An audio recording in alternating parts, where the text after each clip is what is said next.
बच्चों, आज हम स्टार्ट करने जा रहे हैं चैप्टर 1 क्लास 6 भोजन के घटक। पिछली कक्षाओं में हमने उन खाद्य पदार्थों की सूची बनाई थी जिन्हें हम खाते हैं। ठीक है, आपने पिछली कक्षा में पढ़ा होगा कि हम किन किन खाद्य पदार्थों को खाते हैं और उनसे हमें क्या लाभ या क्या हानि होती है।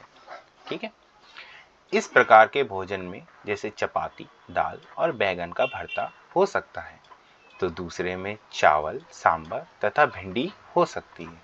इसके अतिरिक्त अन्य भोजन में उपमा, मछली तथा सब्जियां भी हो सकती हैं। जैसे आपको ये प्लेट दिख रही है, इसमें आपको चपाती, राजमा और कुछ सलाद या कुछ सूखी सब्जी दिख रही है। ठीक है, हमने यहाँ पर कई चीज़ों के बारे में अध्ययन करना है, जैसे दाल, मांस, कोई व्यंजन अथवा कोई सब्जी हो सकती है। इनमें दही, मट्ठा, अचार भी शामिल हो सकते हैं। इस तरह आहार के कुछ उदाहरण सारणी दिए गए हैं।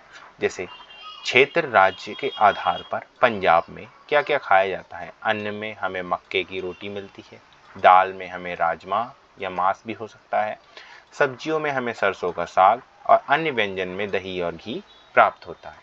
आंध्र प्रदेश में चावल, अरहर की दाल, कुंदरू और मट्ठा, घी, अचार आदि बहुत ज़्यादा खाया जाता है। बहुत अधिक मात्रा में इसका सेवन भी किया जाता है। अगर आपको दिख नहीं रहा हो तो मैं आपको यहाँ पे दिखा देता हूँ। ठीक है, ये बाकी का दूसरा वाला पेज आपको नहीं पढ़ना है। हमें बस इतना याद रखना है कि हमें पोषक कहते हैं। जो पोषक हमारे शरीर के लिए आवश्यक होते हैं उन्हें हम पोषक कहते हैं। हमारे भोजन में मुख्य पोषक जैसे कार्बोहाइड्रेट, प्रोटीन और विटामिन और खनिज लवण हैं। आपको बस इसमें इतनी ही लाइन याद रखनी है और इसके अलावा कोई दूसरी लाइन याद नहीं रखनी है। ठीक है, आगे बढ़ते हैं। आगे बढ़ने पे आपको यहाँ पे मिलेगा प्रोटीन के परीक्षण, वसा का परीक्षण। ये आपको कुछ नहीं करना है। ठीक है, इससे हमारा कोई भी लेना देना नहीं है। चित्र आपको आगे भी मिल जाएंगे। विभिन्न पोषक पदार्थ हमारे शरीर में क्या करते हैं। जैसे कार्बोहाइड्रेट मुख्य रूप से हमारे शरीर में ऊर्जा प्रदान करने का काम करता है। मतलब कार्बोहाइड्रेट हमारे लिए ऊर्जा प्रदान करता है। ठीक है, वसा में भी ऊर्जा मिलती है। वास्तविकता यह है कि कार्बोहाइड्रेट की तुलना में वसा के समान मात्रा में ही अधिक ऊर्जा प्राप्त होती है और वसा और प्रोटीन की आवश्यक शरीर में वृद्धि और स्वस्थ रहने के लिए होती है। ठीक है, अब आप जैसे यहाँ चित्र देख सकते हैं, इससे हमें बहुत अधिक मात्रा में प्रोटीन, कार्बोहाइड्रेट, विटामिन और अन्य पोषक पदार्थ प्राप्त होते हैं। आपने अपने दैनिक जीवन में इन सब का ग्रहण किया होगा। ठीक है, आगे बढ़ते हैं। भोजन के घटक में आपको याद रखना होगा कि हमें किन सब्जियों से या किन पदार्थों से क्या फ़ायदा होता है और उससे हमें क्या क्या चीज़ें मिलती हैं, क्योंकि ये हमारे शरीर के लिए बहुत ही आवश्यक होती हैं। ये हमें बाहरी स्रोतों से ही प्राप्त होती हैं। अगर हम इन्हें ग्रहण नहीं करते हैं तो हम बहुत ही ज़्यादा कमज़ोर रह जाते हैं या हमें कमज़ोरी आ जाती है या हमारा पोषण सही से नहीं हो पाता है।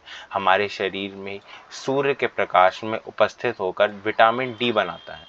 इन दिनों कोई भी सूर्य के प्रकाश में नहीं रह पाता, जिससे लोगों में इसकी कमी हो जाती है। आप हमेशा सूर्य के कुछ टाइम के लिए ज़रूर वहां जाएं और सूर्य के सामने अपनी ऊर्जा को ग्रहण करें, जिससे आपको विटामिन डी भी प्राप्त होगा। आगे बढ़ते हैं। आगे बढ़ने पे आपको यहाँ पर मिलेगा संतुलित आहार। सामान्यतः पूरे दिन में कुछ भी हम खाते हैं, ठीक है, उसे आहार कहते हैं।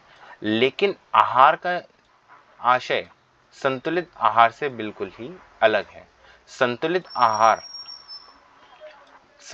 आहार का मतलब है हम एक पूर्ण रूप से, जिसे कोई भी सब्जी, पोषक तत्व हम ग्रहण कर रहे हैं तो उसको पर्याप्त मात्रा में और हर कुछ थोड़ी बहुत चीज़ हम ग्रहण करें तो उसे संतुलित आहार कहते हैं। Protein, carbohydrate, vitamin, fat, minerals, खनिज लवण आदि हमें प्राप्त होते हैं। ठीक है, उसके बाद आते हैं अभावजनक रोग। अभावजनक रोग का मतलब क्या है? देखिए, एक या एक अधिक पोषक तत्वों का अभाव हमारे शरीर में रोग उत्पन्न करता है। अगर आपके अंदर कोई रोग उत्पन्न हो रहा है तो उसमें आपके अंदर कोई ना कोई अभाव किसी न किसी चीज़ का हो रहा है। जैसे चेहरे पे सूजन आना, बालों के रंग का उड़ना, त्वचा की बीमारी, पेशिश, ये सारे रोग हमारे इसी कारण से होते हैं। यदि प्रोटीन तथा कार्बोहाइड्रेट दोनों ही किसी व्यक्ति के आहार में एक लंबे समय तक अनुपस्थित रहें तो उसकी वृद्धि पूरी तरह से अवरुद्ध हो जाएगी। ठीक है, ऐसा व्यक्ति बहुत दुबला पतला हो जाएगा। ठीक है, उसके बाद आ जाते हैं हम विटामिन और खनिज लवणों की कमी से होने वाले रोगों पर। संतुलित आहार, ये संतुलित आहार की कॉपी है, इसे आप जरूर पढ़ें। ठीक है, ये बेरी कार्बोहाइड्रेट, ऊर्जा, वसा, खनिज, पोषक, प्रोटीन, रक्षण, स्कर्वी, मांड, विटामिन ए से हमें दृष्टिहीनता का रोग होता है। विटामिन बी1 से बेरी और उसके लक्षण हमें यहाँ पर लिखे हुए दिखाई दे रहे हैं। जैसे अगर दृष्टिहीनता हो रही है तो आपको कम दिखाई देगा, अंधेरे में कम दिखाई देगा या पूरी तरीके से दिखाई देना बंद हो जाएगा। बेरी में हमें दुर्लभ पेशियाँ और काम करने की ऊर्जा में कमी महसूस होती है विटामिन बी की कमी के कारण। विटामिन सी से हमें स्कर्वी रोग होता है, जैसे मसूड़े में खून निकलना, घाव भरने में अधिक समय लगना। ठीक है, रिकेट्स विटामिन डी की कमी से होता है। अस्थियों का मुलायम होकर मुड़ जाना, ये रिकेट्स की एक बीमारी है। कैल्शियम की कमी से हमारी अस्थियां कमज़ोर हो जाती हैं, आयोडीन से हमें घेंगा रोग हो जाता है और लोह से हमें अरक्ता हो जाती है, जिससे हमें कमज़ोरी लगने लगती है। ठीक है, यहीं पे चैप्टर समाप्त होता है। आप ज़रूर इसको पढ़ें और सीखें कि हमें किस चीज़ से क्या फ़ायदा या क्या नुकसान हो सकता है या हमारे अंदर कौन सी कमियां आ सकती हैं। अगली वीडियो में हम आपको इसके अभ्यास पे लेके चलेंगे